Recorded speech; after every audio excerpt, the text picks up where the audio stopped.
Hi friends, നമസ്തേ. ഇന്ന് എൻ്റെ YouTube channel തുടങ്ങിയാണ്. ജന്മാഷ്ടമിയെ പ്രമാണിച്ച് ഞാനൊരു മധുരം ഉണ്ടാക്കി എൻ്റെ യൂട്യൂബ് ചാനലിന് തുടക്കമിടുന്നു. നമുക്ക് ആദ്യം പാല് അടുപ്പത്ത് വയ്ക്കാം.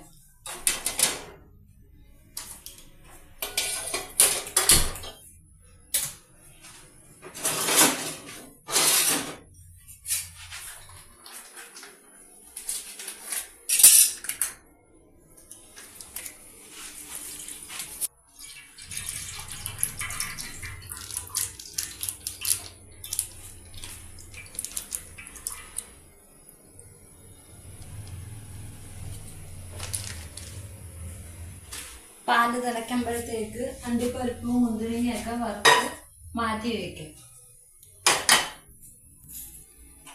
ചേലക്ക വറുത്ത് പൊടിക്കും.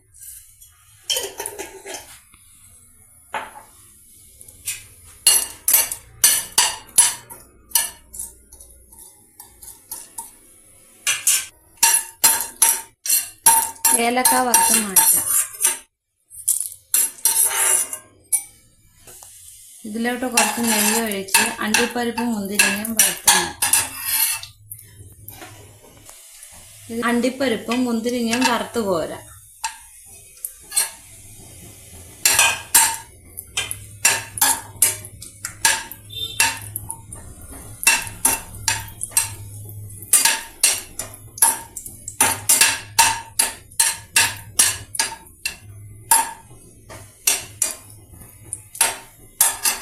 പാല് തിളച്ച് അതിലേക്ക് ഒരു കപ്പ് അരി ഞാൻ കുതിർത്ത് വെച്ചിരുന്നു. അത് അതിനകത്തോട്ടിടാം.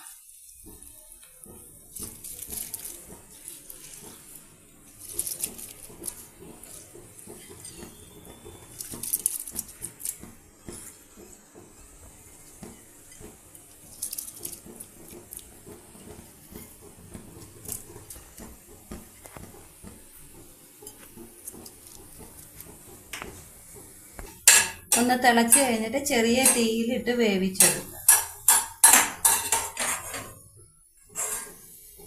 ഇനി ചെറിയ തീ കിടന്ന് അത് വേവുന്നിടം വരെ ചെറിയ തീയിലിട്ട് ആക്കാം.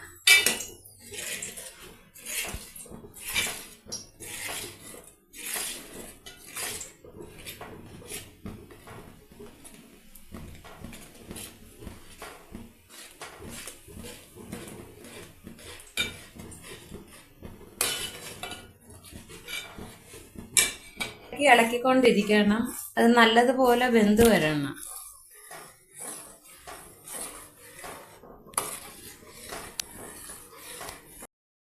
അരി നല്ലപോലെ വെന്തിട്ടുണ്ട്. ഇനി നമുക്ക് പഞ്ചസാര ഇട്ട് കൊടുക്കാം. ഇതിന് മുമ്പ് പഞ്ചസാര ഇടുന്നുണ്ടെങ്കിൽ അരി നല്ലപോലെ വേവത്തില്ല, കല്ലുപ്പ് പോലെ ആയിപ്പോവും. നമുക്കൊരു 4 സ്പൂണോളം പഞ്ചസാര ഇട്ട് കൊടുക്കാം.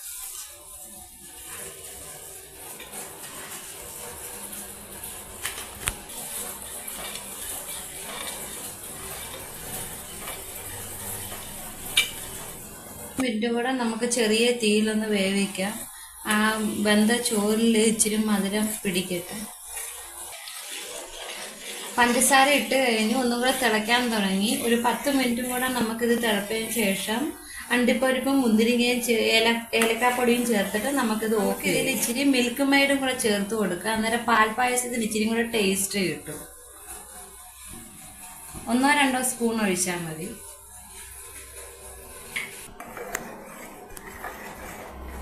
ഇപ്പം നമ്മളെ പായസം തയ്യാർ. നമുക്ക് മേളിൽ കൂടെ അണ്ടിപ്പരിപ്പും മുന്തിരിങ്ങയും ഏലക്കാപ്പൊടിയും ഇടാം. ഇത് നമ്മൾ മുമ്പേ വറുത്ത് വെച്ചിരുന്ന ഏലക്ക പൊടിച്ചതാണ്.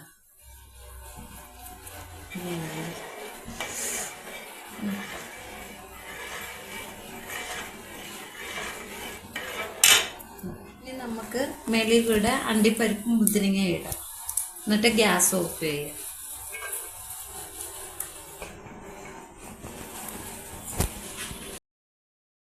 കുറച്ച് പായസം എടുത്ത് നമുക്ക് ഭഗവാനെ നേദിക്കാൻ കൊണ്ടുവയ്ക്കാം.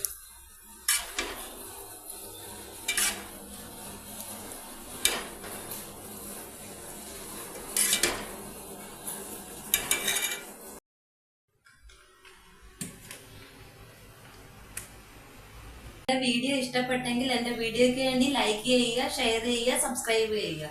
അടുത്ത പ്രാവശ്യം വീണ്ടും കാണാം. നന്ദി, നമസ്കാരം.